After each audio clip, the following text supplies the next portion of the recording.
নমস্কার বন্ধুরা, আপনাদের আরও একবার স্বাগত জানাই পাবলিক ভিউ কলকাতাতে। বন্ধুরা, আজকের এই ভিডিওতে আইএসএল ইন্ডিয়ান ফুটবল নিয়ে কিছু গুরুত্বপূর্ণ ট্রান্সফার আপডেট দেওয়ার আছে। রয় কৃষ্ণা, তাকে নিয়ে একটি গুরুত্বপূর্ণ আপডেট দেবো। ব্র্যান্ডন ফার্নান্ডেস, তাকে নিয়ে গুরুত্বপূর্ণ আপডেট দেবো। ইউরো কাপ থেকে মোহনবাগান কোন প্লেয়ারকে সই করতে পারে সেটাও জানাবো। ইস্ট বেঙ্গল দল নিয়ে আপডেট দেওয়ার আছে। আরমান্দো সাডিকু নিয়ে আপডেট দেওয়ার আছে। বোরা হারেরাকে নিয়ে আপডেট দেওয়ার আছে। তো ওভারঅল বলতে পারি ভিডিওটা কিন্তু খুব গুরুত্বপূর্ণ, অবশ্যই শেষ পর্যন্ত দেখবেন।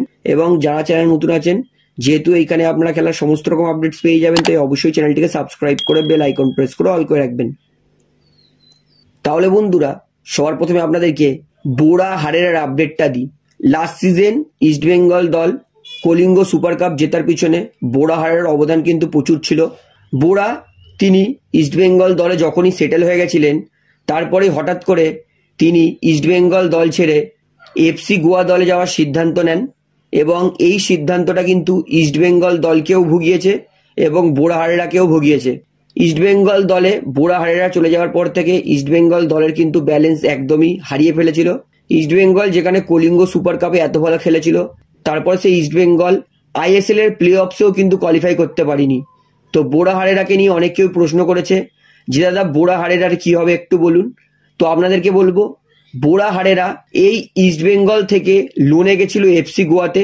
তো এই মুহূর্তে যেটা জানা যাচ্ছে, বোরা হারেরা তিনি কিন্তু আর ইস্ট বেঙ্গল দলে ফিরবেন না এবং যতদূর জানা গেছে ইস্ট বেঙ্গল থেকে এইবার লোনে নয় পার্মানেন্ট ডিলে বোরা হারেরাকে সই করতে চলেছে এফসি গোয়া। অর্থাৎ এফসি গোয়া যেই লোনে নিয়েছিল হারেরাকে, এইবার সেই ডিলটাই লোন থেকে পার্মানেন্ট ট্রান্সফার ডিলে হচ্ছে। অর্থাৎ বোরা হারেরা তাকে কিন্তু পুরোপুরি এবার সই করে নিচ্ছে এফসি গোয়া ইস্ট বেঙ্গল থেকে। তো বোরা হারেরা তার কিন্তু আর ইস্ট বেঙ্গল দলে ফেরার সম্ভাবনা নেই। তো আশা করি সমস্তরা বুঝতে পেরেছেন। তো এইবারে তার পরের আপডেটটিতে যাই। এইটা হচ্ছে ইস্ট বেঙ্গল দল, তারা কিন্তু এক তরুণ ফুটবলার, আপনাদেরকে এই আপডেটটা আগেও দিয়েছিলাম, সেটা হচ্ছে অ্যালেক্স সাজি। তো এই অ্যালেক্স সাজি মাত্র 23 বছরের এই তরুণ ভারতীয় সেন্টার ব্যাক, যার মার্কেট ভ্যালু 1 কোটি টাকা, তাকে কিন্তু ইস্ট বেঙ্গল দল পেন পেপারে সই করার জন্য ওয়েট করছিল এবং বর্তমানে যেটা জানা গেছে, অ্যালেক্স সাজি তার সঙ্গেও কিন্তু অফিসিয়াল ডিল সই হয়ে গেছে। শুধু এইবার ট্রান্সফার উইন্ডো খুললেই ইস্ট বেঙ্গল কিন্তু অ্যালেক্স সাজির ডিলটা কনফার্ম করে দেবে। তো এটা হচ্ছে ইস্ট বেঙ্গল দলের প্রথম গুড নিউজ, তারা ভারতীয় সেন্টার ব্যাক অ্যালেক্স সাজিকে সই করছে। তো এইবারে ইস্ট বেঙ্গল দল নিয়ে আরও একটা দুর্দান্ত নিউজ দিই। আমি আজ থেকে প্রায় 1 মাস আগে বলেছিলাম যে ডিমিট্রিয়াস ডিয়ামান্টাকস ইস্ট বেঙ্গল দলে সই করবে। ইস্ট বেঙ্গল ডিয়ামান্টাকসকে নেওয়ার রেসে এগিয়ে আছে। তারপরে নিউজটা কিছুদিন আগে বেরিয়েছিল, মুম্বাই সিটি এফসি তারা ডিয়ামান্টাকসকে নেওয়ার রেসে এগিয়ে আছে। তখন আমি আপনাদের কাছে ক্ষমাও চেয়েছিলাম যে একটু আপডেটটা দিতে ভুল হয়ে গেছে। তো এখন কিন্তু আমি যেই পুরোনো আপডেটটা দিয়েছিলাম সেটাই কনফার্ম হলো। ডিমিট্রিয়াস ডিয়ামান্টাকস লাস্ট সিজন আইএসএল এর গোল্ডেন বুট উইনার এই স্ট্রাইকারটাকে কিন্তু 2 বছরের চুক্তিতে সই করে নিয়েছে ইস্ট বেঙ্গল দল। তো অবশ্যই মুম্বাই সিটি এফসি কিন্তু এগিয়ে ছিল ডিয়ামান্টাকসকে সই করার দিক থেকে, কিন্তু আমি বলেছিলাম যে ইস্ট বেঙ্গল ম্যানেজমেন্ট কেন হাতের ওপর হাত ধরে বসে আছে। ইস্ট বেঙ্গল ম্যানেজমেন্টের অবশ্যই কিছু করা উচিত, কারণ ডিয়ামান্টাকস ভালো প্লেয়ার। তাই ইস্ট বেঙ্গল দল এত ভালো প্লেয়ারকে হাতছাড়া করলে চলবে না। তো ইস্ট বেঙ্গল ম্যানেজমেন্ট কিন্তু আমার কথা শুনেছে এবং ইস্ট বেঙ্গল তারা কিন্তু ডিমিট্রিয়াস ডিয়ামান্টাকস এই স্ট্রাইকারটাকে কেরালা ব্লাস্টার থেকে 2 বছরের চুক্তিতে সই করছে। এবং যতদূর জানা গেছে ইস্ট বেঙ্গলের লাস্ট 4-5 সিজনের সব থেকে রেকর্ড স্যালারি ডিয়ামান্টাকসকে অফার করেছে ইস্ট বেঙ্গল। তো জানা যাচ্ছে ডিয়ামান্টাকসকে আরো বেটার ডিল অফার করেছে, মানে অবশ্যই স্যালারি বেশি দিচ্ছে ইস্ট বেঙ্গল এবং অফিসিয়াল পেন পেপারে কিন্তু সই হয়ে গেছে ডিয়ামান্টাকসের। তো এইবার ট্রান্সফার উইন্ডো খুলবে 14ই জুন। তো তারপরেই কিন্তু আমরা অফিসিয়াল এই নিউজটা পেয়ে যাব যে ডিমিট্রিয়াস ডিয়ামান্টাকসকে ইস্ট বেঙ্গল সই করে নিয়েছে। তো এটা ইস্ট বেঙ্গল ফ্যান্সদের জন্য খুবই ভালো নিউজ। আমি বলবো, এতদিন ইস্ট বেঙ্গল তারা কিন্তু টপ 6-এ থাকার লড়াই করতো। তো এই বছর ইস্ট বেঙ্গল যে দল গঠন করছে, ইস্ট বেঙ্গল লিগ চ্যাম্পিয়ন হওয়ার দৌড়ে থাকতে পারবে কিনা আমি বলতে পারছি না, তবে টপ 6-এ ফিনিশ করবে এই বছর, এটা কিন্তু এক ফোঁটাও সন্দেহ নেই। তো বন্ধুরা, এইবারে আপনাদেরকে তার পরের আপডেট দিই। এটা হচ্ছে ব্র্যান্ডন ফার্নান্ডেসকে নিয়ে। খুবই দুঃখের কথা, ব্র্যান্ডন ফার্নান্ডেস তিনি এফসি গোয়া ছাড়তে চাননি। তারপরেও ব্র্যান্ডন ফার্নান্ডেসের সঙ্গে এফসি গোয়া ম্যানেজমেন্ট কিছু একটা ভুল কাজ করেছে, যার জন্য ব্র্যান্ডন ফার্নান্ডেস তিনি এফসি গোয়া দল ছেড়ে মুম্বাই সিটি এফসি দলে যুক্ত হচ্ছেন। ব্র্যান্ডন ফার্নান্ডেজ এফসি গোয়া ছাড়ার আগে একটা রিপোর্টে বলেছেন যে আমি এফসি গোয়া ছাড়তে চাইনি, এফসি গোয়া দলে থাকতে চেয়েছিলাম, কিন্তু বর্তমানে এফসি গোয়া দলে যা পরিস্থিতি হয়েছে সেখানে আমি থাকতে পারবো না। অর্থাৎ বোঝা যাচ্ছে যে এফসি গোয়ার সঙ্গে কিছু একটা ঘটনা ঘটেছে ব্র্যান্ডন ফার্নান্ডেজের, সেই জন্য ব্র্যান্ডন ফার্নান্ডেজ এফসি গোয়া ছেড়ে মুম্বাই সিটি এফসি দলে যাচ্ছেন। অর্থাৎ আইএসএল কিন্তু সামনের সিজন জমজমাট হবে, যেখানে মুম্বাই সিটি এফসি তারাও কিন্তু ভয়ঙ্কর দল গঠন করছে, সেইখানে ইস্টবেঙ্গলও ভয়ঙ্কর দল গঠন করছে, উড়িষ্যাও ভয়ঙ্কর দল গঠন করছে, গোয়াও করছে, মোহনবাগানও করছে। অর্থাৎ লিগ চ্যাম্পিয়নের দৌড় কিন্তু এবার জমে যাবে, তো এক ফোঁটাও সন্দেহ নেই। অর্থাৎ ব্র্যান্ডন ফার্নান্ডেজ তিনি কিন্তু এফসি গোয়া থেকে এইবারে মুম্বাই সিটি এফসি দলে চলে এসেছেন। তো বন্ধুরা, এইবারে আপনাদেরকে রয় কৃষ্ণার আপডেট দিই। তো রয় কৃষ্ণা, যিনি কিন্তু ভাগ্য এতটাই খারাপ, প্রত্যেক সিজনে একটা গোলের জন্য রয় কৃষ্ণা কিন্তু গোল্ডেন বুট জেতার দৌড় থেকে পিছনে চলে যাচ্ছে। এই সিজনেও রয় কৃষ্ণা যদি আর একটা গোল করতেন তাহলে তিনি পেতেন গোল্ডেন বুট, কিন্তু রয় কৃষ্ণার ভাগ্য এতটাই খারাপ, প্রত্যেক সিজনেই একটা গোলের জন্য রয় কৃষ্ণা গোল্ডেন বুট পাচ্ছে না। অর্থাৎ বোঝাই যাচ্ছে যে রয় কৃষ্ণা কতটা কনসিস্টেন্ট প্লেয়ার।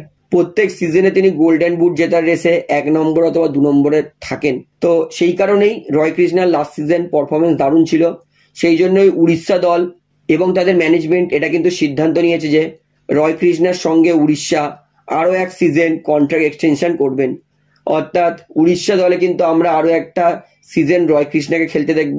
অর্থাৎ ফিজির এই স্ট্রাইকার রয় কৃষ্ণা, যিনি আইএসএলে কিন্তু 3rd হাইয়েস্ট গোল স্কোরার। তো আশা করছি রয় কৃষ্ণা এই সামনের সিজন খেললে আইএসএলের ইতিহাসে সর্বাধিক গোল স্কোরারের লিস্টে তিনি নাম লিখে নেবেন। তো আমি চাই রয় কৃষ্ণা আইএসএল খেলুক, এবং রয় কৃষ্ণা আইএসএল খেলছে এটা কিন্তু আমার খুবই ভালো লাগছে। তো বন্ধুরা, এইবারে আপনাদেরকে তার পরের আপডেট দিই। এটা হচ্ছে আর্মান্দো সাডিকুকে নিয়ে।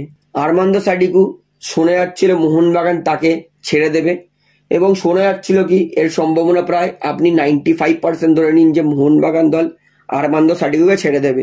যদিও আর্মান্ডো সাডিকু তিনি কিন্তু ইচ্ছা প্রকাশ করেছিলেন যে তিনি মোহনবাগান দলে কন্টিনিউ করতে চান। এই নিয়ে তিনি একটা বার্তাও দিয়েছিলেন যে ডুরান্ড কাপ জিতেছি, আইএসএল লিগ চ্যাম্পিয়ন হয়েছি, আইএসএল ট্রফি ফাইনাল পর্যন্ত পৌঁছেছি, এইটা মোহনবাগানের জন্য দুর্দান্ত সিজন গেছে।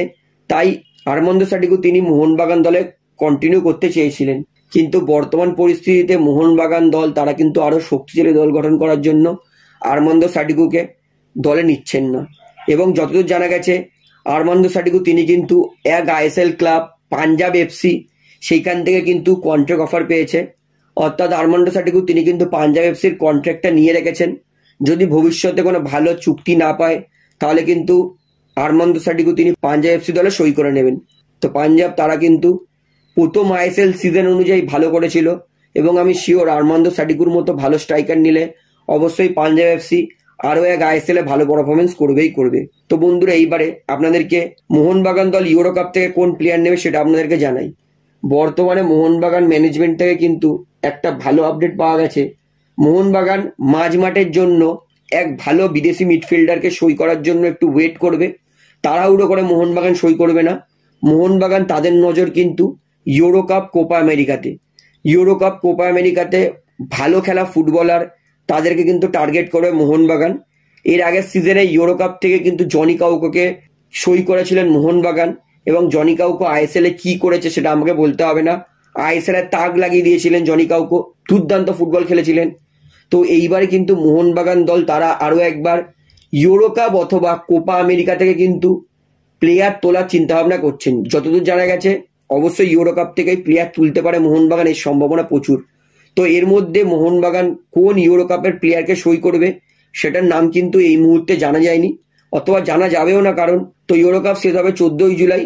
তো আশা করব তার আগে মোহনবাগান অবশ্যই ইউরো কাপ থেকে এক ভালো বিদেশি প্লেয়ারকে সই করে নেবে। তো দেখা যাক এইবারে মোহনবাগান কি চমক দেয় ইউরো কাপ থেকে। জনি কাউকোকে এনে তো অবশ্যই চমক দিয়েছিলেন, আশা করব অন্য বিদেশিদের এনেও মোহনবাগান তাক লাগিয়ে দেবে। তো বন্ধুরা, আজকের আপডেটে এতটাই বলার ছিল, আশা করি সমস্তটা আপনারা বুঝতে পেরেছেন। তো ভিডিওটা এখানে শেষ করছি। ভিডিওটি ভালো লাগলে অবশ্যই লাইক করুন, কমেন্ট করুন, শেয়ার করুন, এবং বন্ধুরা চ্যানেলটি যারা নতুন আছেন সবাইকে অনুরোধ করবো তারা অবশ্যই পাবলিক ভিউ কলকাতা এই চ্যানেলটিকে সাবস্ক্রাইব করে বেল আইকন প্রেস করে অল করে রাখবেন। ধন্যবাদ।